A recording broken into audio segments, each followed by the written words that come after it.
очередной объект в системе образования города Грозного.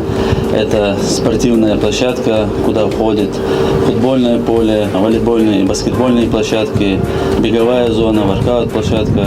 Это большой подарок для школы от регионального общественного фонда имени Ахмата Хаджи Кадырова Далазов области.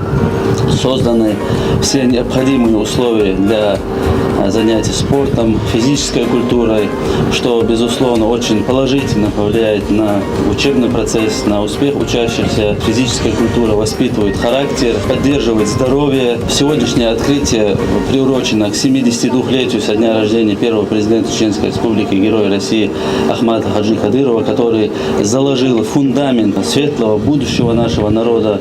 Мы видим, что сегодня открывается множество социальных объектов в республике, в городе. Только в этом году открыли 2 новые школы, создано около 2000 посадочных мест, проведен капитальный ремонт в 18 школах, модернизируются библиотеки в 2 школах. За все позитивные изменения, которые у нас происходят, я хочу от имени всех участников образовательного процесса, от родительского сообщества поблагодарить главу Чеченской Республики, Героя России Рамзана Ахматовича Кадырова, руководителя регионального общественного фонда Айман Несиевну, Дайл Вайнберг, это ее решил площадку школ для Андрея Соломасана.